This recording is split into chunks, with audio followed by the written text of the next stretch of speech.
Bienvenidos nuevamente a las entrevistas de Tú Mismo y hoy nuestro invitado especial de siempre, Emilio, ¿cómo estás? Hola Aurelio, muy buenas. Pues mira, es un placer como siempre compartir contigo, compartir con el canal de Tú Mismo y encantado de estar aquí nuevamente contigo. Bien, hoy va a ser una charla distinta a la que habitualmente sostenemos porque este librito que cayó en mis manos, gracias a la gente de Sirio, Antropogénesis, pasado, presente y futuro de la Tierra, la humanidad y las humanidades, que firmas tú con Ujú, Lola Rumi. ujú. Eh, y digo, luego de la lectura, dije, bueno, acá hay mucha tela para cortar, entonces quiero ir al lío, como siempre. En primer lugar, ¿por qué antropogénesis en este momento? ¿Cuál? Yo digo, una cosa es lo visible y a mí me interesa lo invisible, ¿no? La meta intención. Lo que realmente te nace de tu corazón, de tu espíritu y lo quieres compartir. ¿Qué pasa con antropogénesis? Antes que nada, Aurelio, agradecimiento de corazón de Lola y mío por haberte leído el libro. Te lo agradecemos muchísimo. Es un libro que hemos intentado escribir de una forma amena. Mm, Creemos que la lectura es subjetiva, pero en cualquier caso te agradecemos que lo hayas leído. Desde hace ya bastantes años, como tú sabes, Lola y yo estamos acometiendo el estudio de temas profundos que tienen que ver con la genuina espiritualidad, con las enseñanzas que las grandes tradiciones espirituales, las grandes escuelas filosóficas trascendentes han puesto a nuestra disposición. Hemos ido publicando libros que tratan de cosmogénesis, ¿no? Del cosmos, del origen del mismo, de su evolución.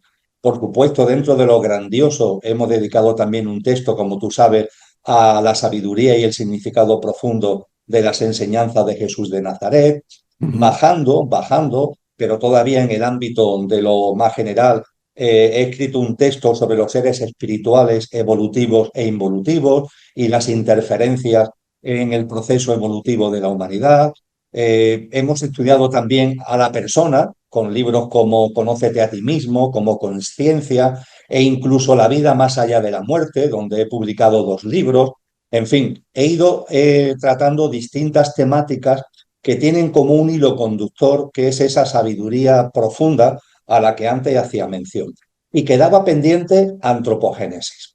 ¿Por qué antropogénesis, por así decir, ha venido después? Porque entendíamos que primero era necesario ir describiendo el marco en donde se pone de manifiesto que conocer la antropogénesis, que es como se llama en la ciencia de la consciencia, no es un tema baladí ni es un tema de diversión, sino que tiene un porqué y un para qué. Y ese porqué y ese para qué, ya que tú me dices, oye, ¿cuál es ese elemento que está ahí subyacente? Hay un tema crucial. Y es que aunque en el libro, como tú muy bien has leído en el subtítulo, se habla del pasado, el presente y el futuro de la Tierra, de la humanidad y de las humanidades, todo ello se hace con un objetivo muy claro: conocer, entender el momento que estamos viviendo. Es decir, nos hemos lanzado a escribir el libro sobre antropogénesis en el entendimiento de que no se puede comprender el momento actual de la humanidad, lo que estamos viviendo, lo que vemos por un sitio y lo que vemos por otro, lo que vemos incluso en nuestra vida, si no contemplamos como la senda evolutiva en donde estamos en un punto crucial, tal como nos anuncia, por ejemplo, Cristo Jesús, de finalización de una generación humana para el inicio de una nueva humanidad. Pero claro, ¿qué es esto del final de una generación humana? ¿Qué es esto del inicio de una nueva humanidad? Para entender conceptos o entender enseñanzas como esta, hay que acudir a la antropogénesis. Y la antropogénesis efectivamente nos describe el mapa evolutivo, el pasado, el presente y el futuro de la Tierra, de la humanidad y de las humanidades. En la razón profunda, por tanto, aunque el tema por sí es sugestivo y atractivísimo, es dar las pautas que permitan entender el momento que estamos viviendo y hacia dónde nos encaminamos en lo que podemos llamar el horizonte más o menos inmediato. bien, dicho esto, como introducción, ¿no? Y creo que todavía no voy de lleno al tema. Cuando lo leía, y creo que muchos amigos que seguramente compartirán esta lectura, verán, como lo he visto yo, a mí me resonaba mucho, digo, esto lo he visto en otras partes. Yo te lo había comentado apenas terminé de leer antes de nuestra cita aquí con los amigos, y digo, esto me suena a Blavatsky, tú me agregaste, y a otros más. ¿Te has basado el trabajo en esos estudios? ¿Has encontrado, y creo que sumas información a partir de tu propia investigación? eh, el marco, digamos, de trabajo a la hora de escribir y las fuentes de las cuales tanto Lola como tú se han nutrido, va por este camino. Ciertamente, como antes te apuntaba, hay un elemento motor, por así decir, que es esa llamada que hace ni más ni menos que Jesús de Nazaret. La encontramos, por ejemplo, en el capítulo 24 del Evangelio de Mateo, donde nos dice Cristo, os voy a hablar, le dice a sus discípulos, de los últimos tiempos, del final de los tiempos, de esta generación humana. Y a partir de ahí habla de ellos y plantea el surgimiento de una nueva humanidad en una tierra restaurada. Con ese factor motor, aparte de lo que la propia tradición cristiana, porque los padres de la Iglesia, grandes estudiosos y protagonistas del cristianismo primitivo, como por ejemplo Orígenes de Alejandría, ¿no? Que también toca este asunto. Aparte de que esto ha sido como el elemento motor, hemos buscado fuentes que, en primer lugar, tienen que ver con tradiciones espirituales, en muchos casos previas a Cristo y que Cristo de alguna forma culmina. Estamos hablando, por ejemplo, de referencias a los textos védicos, a los Upanishads, a lo que posteriormente se ha conocido como el budismo esotérico, por ejemplo, en el libro que publicó Sinet allá por el 1860 o 70, y con esas fuentes de la tradición oriental, es verdad que también hemos acudido a autores y autoras que han hecho un trabajo maravilloso, recopilatorio, y que nos evita el tener que acudir a la lectura completa de todo lo que el hinduismo, el taoísmo, el budismo nos enseñan sobre esta evolución de la Tierra y de la humanidad. Y ahí es donde aparecen figuras como la que tú has citado. Ahí está, por ejemplo, La doctrina secreta, el tomo segundo de Elena Blavatsky, que está muy centrado precisamente en antropogénesis.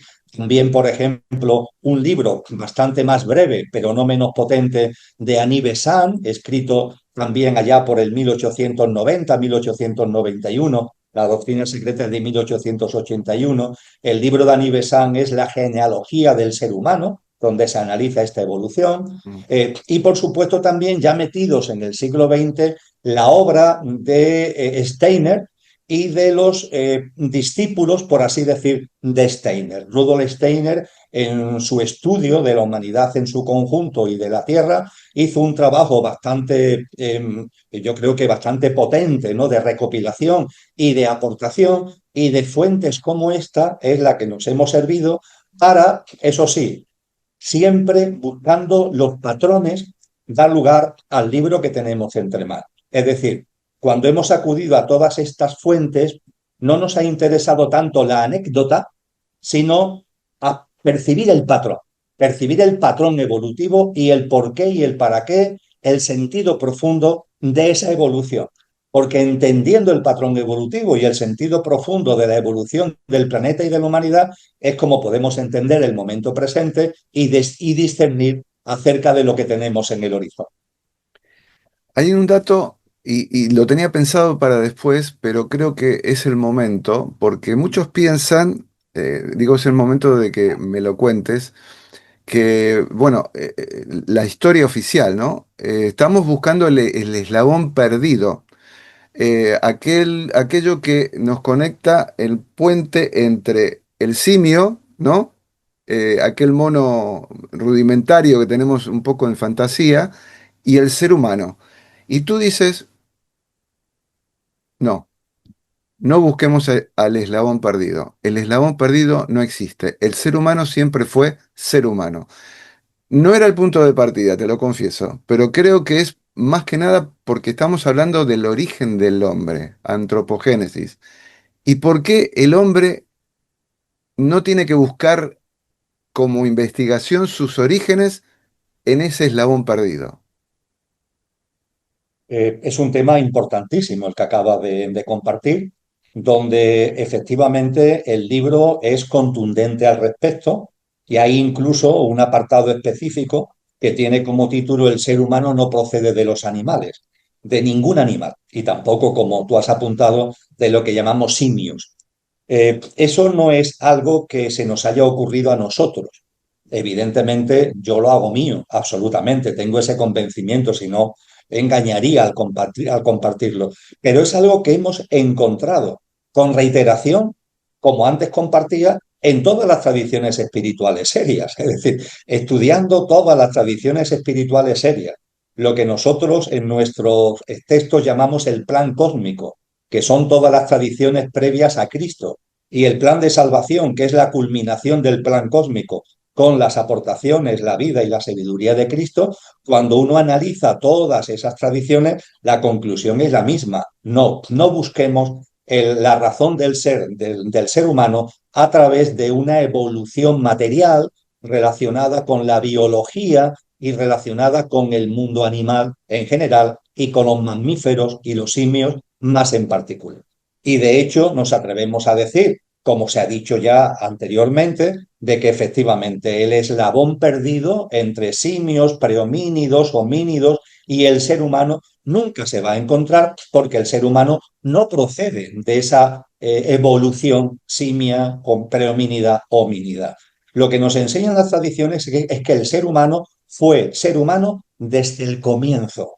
Y fue ser humano desde el comienzo con todos los componentes que hoy conocemos del ser humano, pero también, ojo, en un proceso evolutivo propio del ser humano, no en relación con el mundo animal, no, propio del ser humano, donde los distintos componentes que la persona tiene, que el ser humano tiene, siendo latentes, se van haciendo patentes.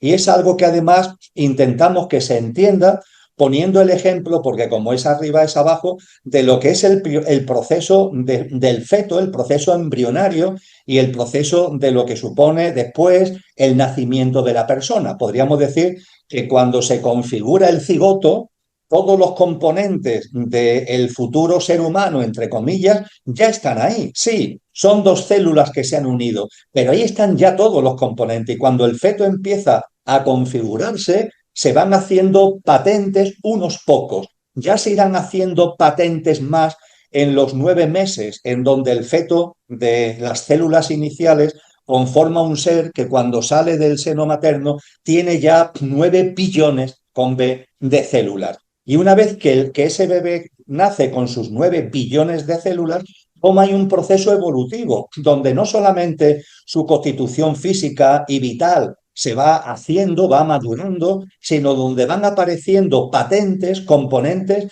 que ya estaban latentes, como el mundo emocional, como el mundo de la mente concreta, la mente que se ocupa de lo ordinario, o el mundo de la mente superior, la que nos aporta razonamiento, disquisición, que eso, estando latente desde el principio, no es algo que venga de fuera en un momento determinado, sino que estaba ahí desde el principio en esa personita, pues bien, se va haciendo patente en el proceso evolutivo que nosotros llamamos el paso de los años. Pues esto es muy, muy útil para comprender lo que es el proceso evolutivo de la humanidad. La humanidad desde el principio, el ser humano desde el principio es ser humano, con todos los componentes de lo que el ser humano es, tanto los perecederos, nuestro mundo físico, energético, emocional, mental, mente concreta, mente abstracta, como nuestro mundo espiritual, alma y espíritu, nuestra dimensión álmico-espiritual, lo es desde el comienzo.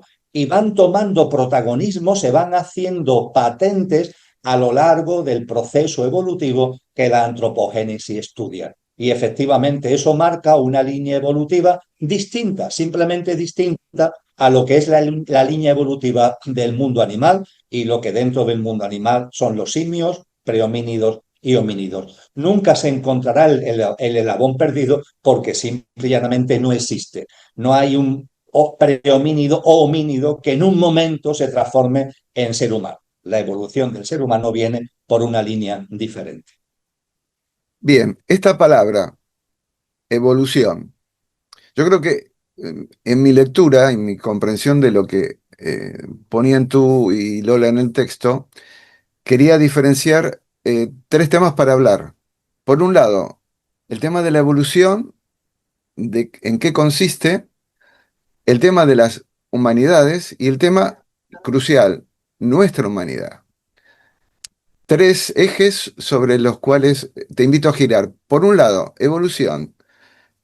Hablan de un patrón septenario. Hablan de que la evolución es el camino hacia la autoconciencia. Un dato no menor, yo diría crucial. Por otro lado, en cuanto, siguiendo el tema de la evolución, que hay una relación directa entre el plano karmático. ¿A qué me refiero? Habláis de un karma denso y un karma sutil. Un karma denso que provoca las noches oscuras y el sutil de la situación de éxito, en la vida del ser humano. Ambos, el karma denso y el karma sutil, son espoletas para la evolución de la conciencia. Resumo varios capítulos, muchos párrafos que eh, creo que nos van explicando esquemáticamente también, dicho sea esto, para los que les gusta el texto riguroso con datos que ya están contrastados, que vienen de las tradiciones, que aportes científicos también pueden decir lo suyo. El- la cuestión de la evolución, planteado en estos términos que te los he narrado, Emilio, ¿cómo tenemos que comprenderla? Evolución va ligado a movimiento. De hecho, etimológicamente tienen una relación ambas palabras. Ujú. Y ese movimiento tenemos que ser conscientes que es un elemento fundamental del universo, del cosmos. De hecho, el propio cosmos no solo es que dentro todo se está moviendo, que todo se está moviendo dentro, las galaxias, los planetas, las estrellas, sino que, como sabemos, el propio cosmos se expande y se sigue expandiendo. ¿Qué es lo que nos enseñan las tradiciones? Uno, que todo está en movimiento y dos, que ese movimiento no se debe al azar, no se debe a la casualidad, sino que tiene un sentido profundo y se expresa en ciclos, y que todo ese movimiento va dirigido a algo que va más allá de la materia y que tiene que ver con la conciencia. Y efectivamente, dentro del mundo que llamamos material, donde podemos incluir la parte perecedera del ser humano, el camino evolutivo con una serie de ciclos y con un movimiento que tiene un sentido profundo, va perfectamente conducido a la adquisición de autoconsciencia, es decir, la aparición y el desarrollo de formas de vida que tengan una percepción de sí mismo, una percepción de autoconocimiento, una percepción de autoexistencia y a partir de ahí que tengan la capacidad para que cuando va surgiendo el pequeño yo, la percepción de yo, no se queden pillados en el yo. El sentimiento de yo es un éxito evolutivo en el sentido que estamos compartiendo, pero a su vez hay que trascenderlo para que la personalidad no pare ese proceso evolutivo, para que el asentamiento del yo no sea como una presa que dificulta el proceso evolutivo, sino que el sentimiento de yo sea un paso hacia adelante para adquirir algo que tiene que ver con esa autoconsciencia. Lo resume de alguna forma la mística cuando Al-Halal nos dice, Dios es yo y yo soy Dios cuando ceso de ser yo. Tener la percepción de yo es un éxito evolutivo, pero hay que ir más allá en ese proceso evolutivo. Pues bien, la evolución, por tanto, podríamos decir que es una senda de movimiento que tiene un sentido profundo, que se expresa en ciclos y que va dirigido precisamente a niveles de conciencia cada vez mayor que tienen que ver con la autoconsciencia. Y en esos ciclos, a la hora de estudiar esos ciclos, desde hace ya tiempo, los sabios y sabias se preguntaron a sí mismos, ¿hay alguna forma, alguna herramienta, algún instrumento de acercarnos, aunque sea como aproximación, pero que nos permita entender lo que son los ciclos y la evolución de los ciclos? Y es ahí donde sale algo que está muy presente, por ejemplo, en la ciencia del yoga, ya cuando se enseñaba oralmente, ya desde hace muchos milenios estaba ya presente, que es el hecho de que la realidad en la que vivimos tiene un patrón septenario. Cosa que cuando se enseña en la ciencia del yoga hace miles de años es muy contundente, porque de hecho el yoga tiene distintas acciones, tiene distintas etapas, tiene distintas modalidades que van dirigidos precisamente a distintos componentes del ser humano que tienen que ver con ese patrón septenario, pero es que no solamente está en el ser humano, es que lo que se dieron cuenta los sabios y sabias es que la realidad en la que vivimos tiene un trasfondo septenario. Como tú apuntabas, la ciencia, lejos de desmentir esto, lo está asegurando y afirmando cada vez más. Hoy sabemos, por ejemplo, que cuando nos metemos en el mundo del átomo, los distintos tipos de materiales, los distintos tipos de elementos químicos, ¿en qué se diferencian? Todos tienen un núcleo con protones y neutrones y electrones que dan vueltas a su alrededor. Y los electrones dan vuelta como si fueran planetas, ¿no? Cada uno con su rotación. A eso se llaman los niveles atómicos. ¿Cuál es el número máximo de niveles atómicos? Es decir, los ejes de rotación en torno al núcleo, ¿hasta dónde puede llegar? Hasta 7. De modo y manera que la comprensión del nivel atómico hasta 7 es lo que diferencia los elementos químicos.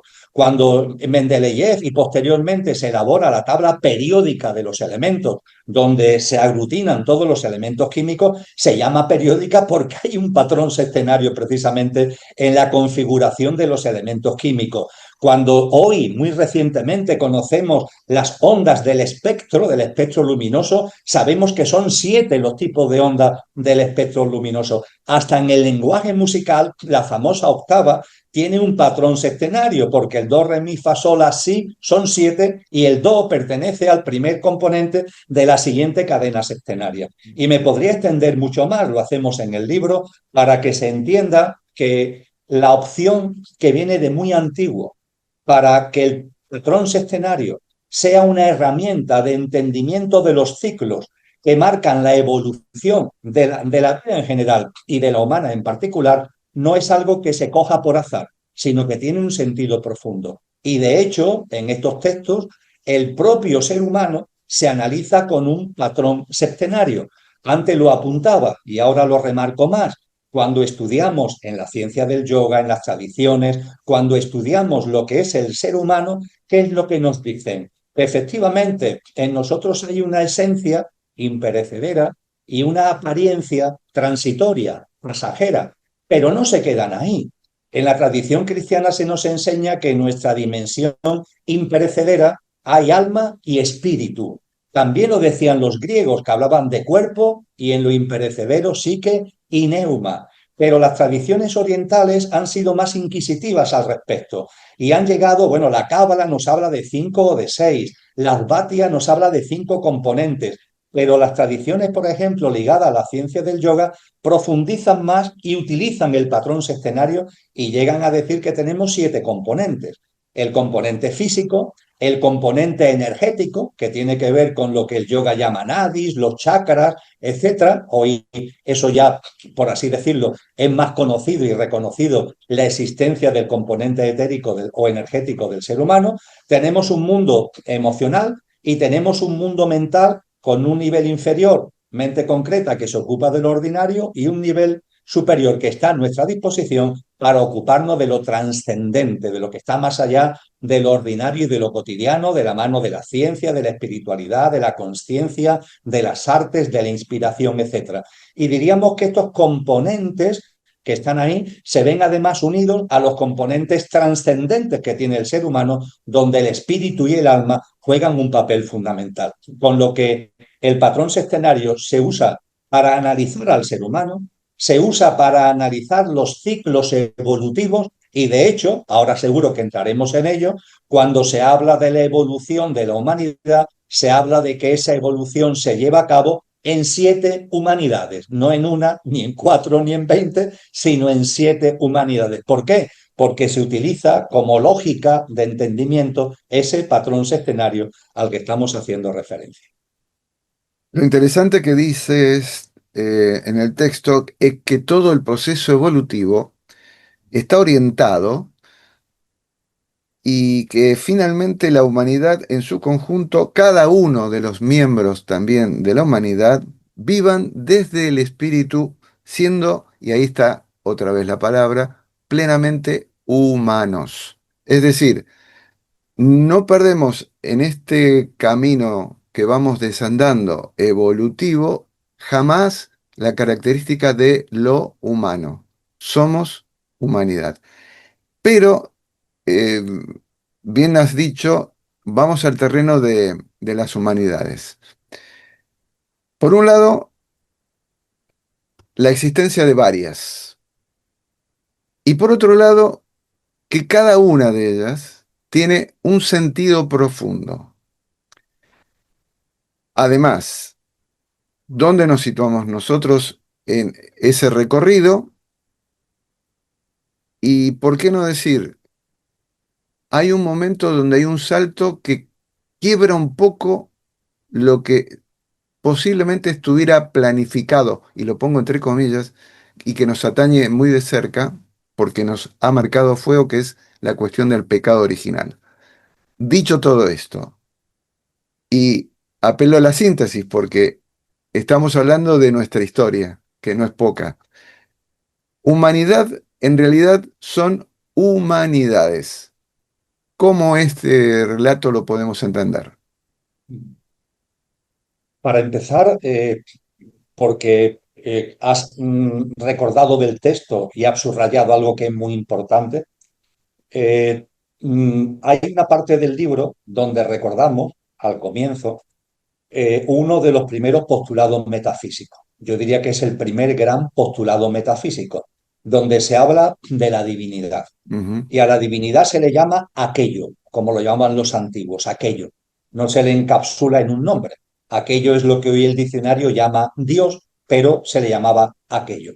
Y se nos dice aquello que no tiene origen, eso lo recoge San Juan de la Cruz, por ejemplo, en uno de sus poemas, que tengo delante aquello, su origen no lo sé, pues no le tiene, dice San Juan de la Cruz, pero bien sé que es el origen de todo lo que lo tiene.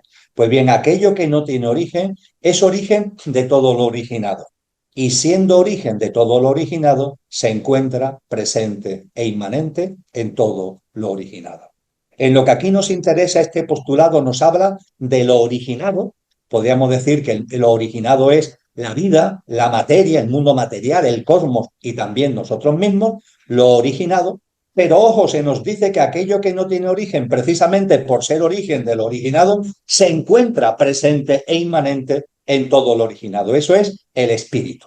Con lo que este postulado nos dice que la materia, en todos y cada uno de sus componentes, modalidades y expresiones, tiene presente ese espíritu, esa divinal esencia, como también lo han llamado los místicos. Pues bien, para las tradiciones espirituales, la denominada evolución es precisamente el empuje continuo que el espíritu le va haciendo a las formas materiales para que vayan avanzando en conciencia y en autoconsciencia. Esa es la definición espiritual que nos dan todas las tradiciones sobre evolución.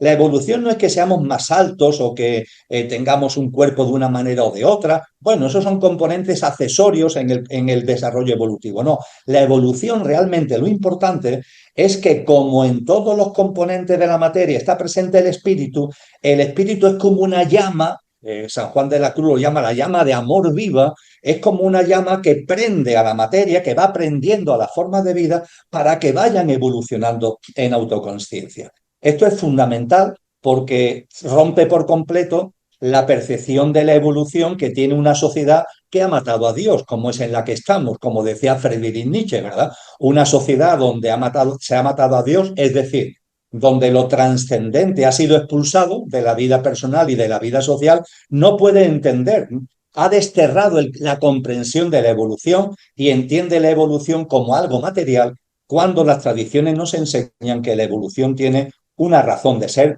que es claramente espiritual, la fuerza del espíritu en la materia que impulsa a la materia no hacia cualquier lado, sino hacia mayores niveles de autoconsciencia.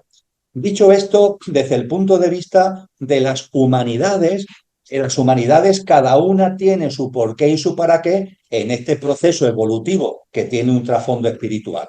Podríamos decir lo siguiente, la primera humanidad, el primer ser humano, tenía como configuración la parte imperecedera, la dimensión álmica espiritual, que es fundamental, obviamente, ahí estaba desde el principio, y los componentes que podemos denominar perecederos, como en el feto, estaban en embrión, estaban latentes, pero no patentes. El único elemento que al principio de los componentes, repito, perecederos, el único componente perecedero que estaba patente en el primer ser humano era el campo o el cuerpo etérico o energético.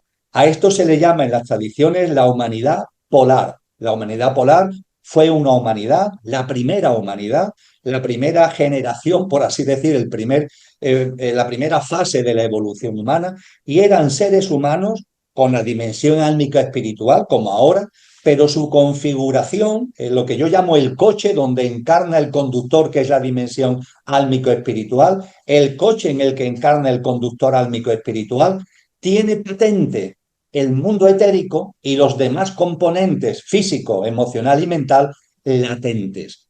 La humanidad polar, por tanto, configura a esta primera fase, a este primer periodo, a esta primera humanidad. Y pone, y este es el proceso evolutivo y es muy importante remarcarlo, la humanidad A, la que sea, en este caso estamos en la primera, configura lo que le corresponde y pone la semilla de lo que corresponderá a la siguiente. La siguiente humanidad, en los textos, este término quizás suene más a las personas que puedan ver este vídeo, se le llama la humanidad hiperbórea. La humanidad hiperbórea, cuando nace, ¿qué es lo que tiene? Pues lo que viene de la humanidad polar, dimensión álmico-espiritual, por supuesto, cuerpo etérico o energético y la semilla que ha puesto la polar del mundo físico, de un componente físico. Y la humanidad hiperbórea da cuerpo, hace patente el mundo físico del ser humano.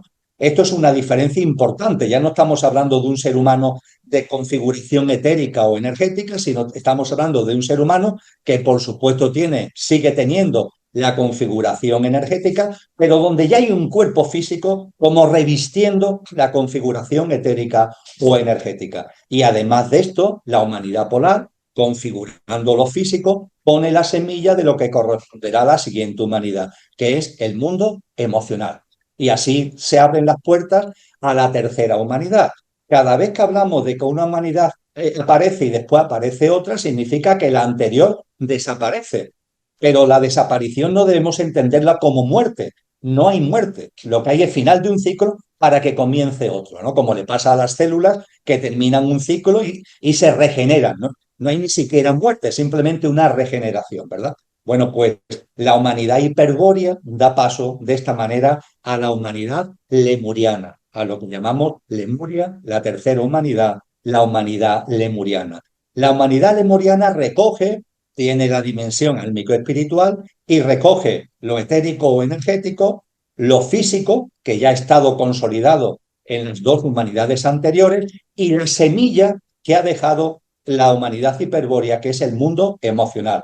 Y Lemuria configura plenamente el mundo emocional que de latente pasa a ser latente y pone la semilla de lo que corresponderá a la siguiente humanidad, la semilla de la mente en su nivel inferior, la semilla de la mente concreta. ¿Cuál es la siguiente humanidad? Esta nos suena todavía más, la Atlántida. Esa Atlántida que se recoge ya en obras que son conocidas como los diálogos de Platón, y esa Atlántida tiene la dimensión álmico-espiritual, el mundo energético o etérico, el mundo físico y el mundo emocional, que viene de las tres anteriores humanidades, y la semilla que le ha puesto Lemuria de la mente concreta. Y está llamada la humanidad cuarta o aldante a configurar lo que es la mente concreta y poner la semilla de lo que corresponderá a la quinta humanidad. La quinta humanidad, la semilla que es la mente abstracta, la mente abstracta. Nosotros estamos ya en la quinta humanidad. Tú y yo formamos de la quinta humanidad. Y como componentes de la quinta humanidad tenemos una dimensión álmico-espiritual. Hemos recogido de las anteriores humanidades nuestro componente energético, nuestro componente físico, nuestro componente emocional, nuestro componente mental en su nivel inferior, mente concreta, y esta humanidad quinta está llamada a plasmar lo que la humanidad aldante dejó como semilla, la mente abstracta. Y en el libro explicamos cómo esto se ha producido. Se ha producido entre el siglo VII y el siglo I antes de Cristo, lo que Karl Jasper en filosofía llama la era axial, lo que Karen Armstrong en su historia de las religiones llama la gran transformación, la mente abstracta, la capacidad del ser humano para ir dejando atrás lo mitológico, lo simbólico y acercarse a lo trascendente desde el razonamiento, desde la lógica, desde la disquisición, desde el discernimiento. Esto ya está plasmado en la conciencia colectiva, con lo que podríamos decir que la humanidad en la que nos encontramos ha hecho sus deberes de plasmar lo que Atlántida nos dejó como semilla. Y una vez que hemos hecho eso, nos corresponde poner la semilla de lo que tendrá que hacer patente la sexta humanidad. Fíjate, hablamos de una quinta humanidad donde ya lo energético, lo físico, lo emocional, la mente concreta, la mente abstracta se ha hecho realidad. Podríamos decir, bueno, ¿y ahora qué queda? Eso de poner la semilla a la siguiente humanidad, que será la sexta, ¿qué semilla le vamos a poner? Pues algo importantísimo, porque es cierto que el ser humano desde el comienzo tiene una dimensión álmica y espiritual. El espíritu en su centro, como dice San Juan de la Cruz, y el alma como bisagra para que el espíritu pueda encarnar en la materia, en nuestro caso, en el ser humano. Esto ha estado desde el principio en la humanidad. Entonces, ¿qué semilla nos corresponde poner en esta quinta humanidad en el proceso evolutivo humano? Pues la semilla de una humanidad que no solo tenga el componente álmico, sino que lo haga realidad. Es decir, que no esté ahí latente, sino que esté, se haga patente. Es decir, dicho todavía más claro, la sexta humanidad, que es la que seguirá esta, y con relación a la cual nos corresponde poner la semilla, es una humanidad que vivirá desde el alma, desde las cualidades del alma, no desde los componentes, no desde el protagonismo de los componentes perecederos como ha sido hasta ahora, donde ciertamente siempre ha estado ahí la dimensión álmico y espiritual, pero ha estado como agazapada, como telón de fondo, ¿no? Como en segunda línea. En la sexta humanidad, el proceso evolutivo llama a que el alma tome el protagonismo con todo lo que eso significa de cualidades, de potencias del alma, y evidentemente por eso también se nos dice que en comparación con esta humanidad, con la quinta en la que estamos y con las anteriores, esto supondrá la sexta humanidad un salto cualitativo espectacular. Será una humanidad, entre comillas, ejemplar, porque será la primera donde el protagonismo ya no esté en los componentes perecederos, sino que tome el mando consciente la dimensión álmica. Y ahí no terminará la cosa, porque se nos dice, siguiendo el patrón septenario, que cuando corresponda a la sexta humanidad le seguirá una séptima humanidad. Y la séptima humanidad es la que vivirá desde el espíritu. Esta culminación del proceso evolutivo a la que tú hacías mención. Una humanidad que será humana, como tú muy bien has dicho, pero donde nuestra esencia divinal será la que tome el mando y la que tome todo el protagonismo. Es decir, una humanidad capaz de traer el cielo a la tierra. Esa humanidad tendrá mundo emocional, físico, mental, mundo energético, claro que sí, pero estará todo al servicio ya no solamente de las cualidades álmicas, sino de la presencia de esa divinal esencia, de ese espíritu en todos nosotros. Y eso culminará el proceso evolutivo humano. Fíjate, y con esto termino para entrar en los detalles que tú consideres oportuno, Aurelio, que Cristo, cuando le dicen tú eres el rey de los judíos, tú eres un profeta, tú eres no sé qué, tú eres no sé cuánto, él guarda silencio o simplemente lo niega, ¿eh? Lo niega. Por ejemplo, dice, no, mi reino no es de este mundo. El único apelativo que Cristo acepta es hijo del hombre. Él se autodenomina y acepta la denominación del hijo del hombre. Fíjate, hijo del hombre, ¿qué significa hijo del hombre? Significa lo que el ser humano, el hombre genérico, el ser humano está llamado a ser como fruto final del proceso evolutivo. Cristo nos está diciendo, yo estoy viviendo ahora como corresponderá a vosotros en mi encarnación humana, yo estoy viviendo ahora como corresponderá a vosotros vivir en el proceso evolutivo. Diríamos que, salvando las distancias, por supuesto, en la séptima humanidad que culmina el proceso evolutivo, viviremos como ese fruto de la evolución del ser humano. Y es muy importante, Aurelio, lo que tú has remarcado, no se deja de ser humano, porque el ser humano es una perfecta conjunción de esencia y de apariencia. Lo que va ganando peso es el papel de la esencia, el protagonismo de la esencia con relación a la apariencia, pero la apariencia no se pierde, sino que se va poniendo al servicio de la esencia. Todo lo contrario de lo que hoy se aspira con el nuevo orden mundial, etcétera, de la mano del transhumanismo, ¿verdad? El transhumanismo, ¿qué significa?